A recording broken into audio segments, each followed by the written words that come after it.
तो दोस्तों एक बार फिर से आपका स्वागत है देश और दुनिया की ताज़ा अपडेट में। तो आइए बात करते हैं आज दिन भर और शाम तक की तमाम बड़ी खबरों के बारे में। आपको बताएंगे सभी खबरें एक एक करके एकदम विस्तार से, लेकिन उससे पहले आप किस राज्य शहर से न्यूज को देख रहे हैं हमें कमेंट बॉक्स में अभी बताएं। साथ ही सभी खबरों से अपडेट रहने के लिए वीडियो को लाइक जरूर कर दें और खबरों को एकदम आखिर तक जरूर देखें। दोस्तों आज का लाइक टारगेट है 1000, आशा करते हैं आप इसे पूरा जरूर करेंगे। तो चलिए फिर फटाफट से लाइक करते हुए जान लेते हैं दिन भर की 25 बड़ी खबरों को। दिल्ली भाजपा अध्यक्ष आदेश गुप्ता की अगुवाई में लगातार तीसरी बार हारी भारतीय जनता पार्टी। पूरी जानकारी आपको विस्तार से देंगे, वीडियो को अंत तक जरूर देखें।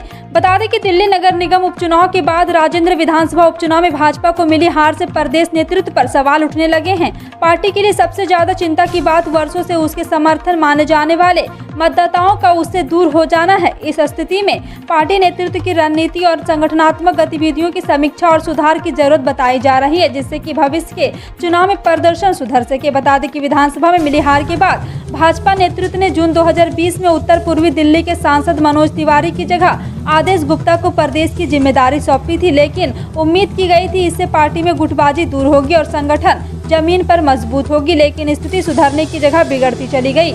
आदेश गुप्ता के कार्यकाल में अब तक निगम व विधानसभा के उपचुनाव हुए और भारतीय जनता पार्टी को सभी में हार का सामना करना पड़ा।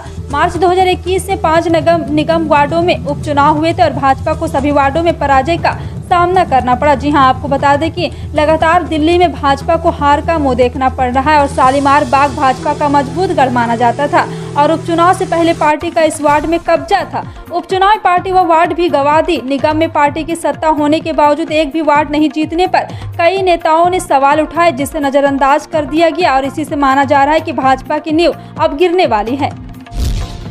भारत की दिग्गज कॉमर्शियल वाहन निर्माता कंपनी टाटा मोटर को अपने कॉमर्शियल वाहनों की कीमत वृद्धि की घोषणा की है, जिसमें आपको 1.5 से 2.5% तक की वृद्धि देखने को मिल सकती है।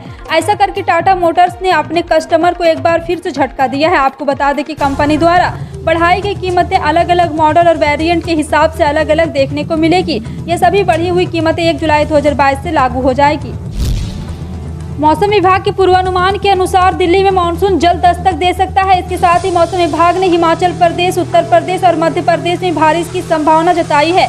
बढ़ती गर्मी और उमस के परेशान लोगों को राहत मिलेगी। इसी सप्ताह यानी कि गुरुवार से शुक्रवार के बीच मानसून के दस्तक देने की संभावना है। बढ़ती गर्मी और उमस ने दिल्ली वासियों को पिछले कुछ दिनों से परेशान कर रखा है। केवल दिल्ली नहीं बल्कि पूरे उत्तर भारत के कई राज्य जैसे पंजाब, हरियाणा, उत्तराखंड बढ़ती गर्मी से परेशान है। राजस्थान के उदयपुर में मंगलवार 28 जून को बीजेपी की निलंबित प्रवक्ता नुपुर शर्मा के समर्थन में सोशल मीडिया पोस्ट करने से गुस्साए 2 लोगों ने एक टेलर की निर्मम हत्या कर दी। हत्यारों ने टेलर कन्हैया कुमार की हत्या के बाद पूरी वारदात का वीडियो बनाकर उसे सोशल मीडिया पर अपलोड भी कर दिया। इस घटना के बाद से उदयपुर समेत पूरे राजस्थान में तनाव का माहौल है। पश्चिम बंगाल के मुख्यमंत्री ममता बनर्जी ने इस घटना की निंदा करते हुए ट्विटर पर लिखा, हिंसा और उग्रवाद अविष्कार है, चाहे कुछ भी हो। उन्होंने आगे लिखा है कि मैं उदयपुर में जो कुछ हुआ उसकी कड़ी निंदा करती हूँ। कानून इस मामले में अपनी कार्रवाई करेगा। मैं सभी से शांति बनाए रखने की अपील करती हूँ। देश में हाल के दिनों में कोरोना मामलों में आई तेजी से स्वास्थ्य विभाग के साथ आम लोगों की चिंता बढ़ गई है। कोरोना मामलों में आज फिर से उछाल आया है। पिछले 24 घंटे में कोरोना के 14,506 नए केस सामने आए और वहीं इस दौरान कोरोना संक्रमण 30 लोगों की जान चली गई है। इससे पहले मंगलवार को कोरोना के मामलों में कुछ कमी देखी गई थी। मंगलवार कोरोना के 11,793 नए केस सामने आए थे। वहीं इससे पहले सोमवार को 17,073 नए सामने आए थे।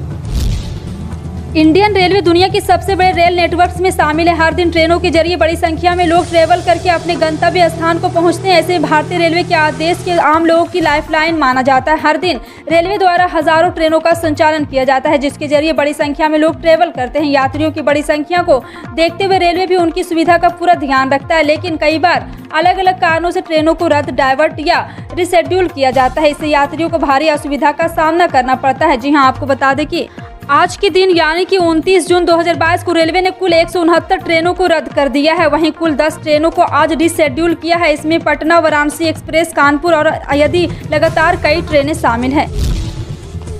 सह संस्थापक मोहम्मद जुबैर सोमवार से पुलिस हिरासत में है। उन पर धार्मिक भावनाओं को आहत करने का आरोप है। इस संबंध में उन्हें मंगलवार को मजिस्ट्रेट के सामने पेश किया गया था। इस गिरफ्तारी के खिलाफ विपक्ष एकजुट हो गया है। वहीं कई लोग सोशल मीडिया के जरिए इसका विरोध कर रहे हैं, तो इसके समर्थन में भी दिखाई दी। जुबैर की गिरफ्तारी पर अंतर्राष्ट्रीय स्तर पर भी प्रतिक्रियाएं देखने को मिल रही है।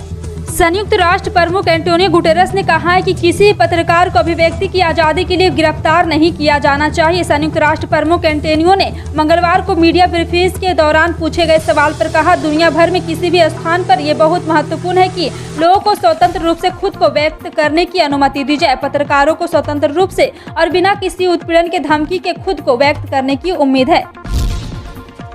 महाराष्ट्र में चल रही सियासी संग्राम सुप्रीम कोर्ट पहुंच गया है। जिस तरह से विधानसभा के डिप्टी स्पीकर ने शिवसेना के 16 बागी विधायकों को अयोग्यता को लेकर नोटिस जारी किया, उसके बाद बागी विधायकों ने सुप्रीम कोर्ट का दरवाजा खटखटाया है।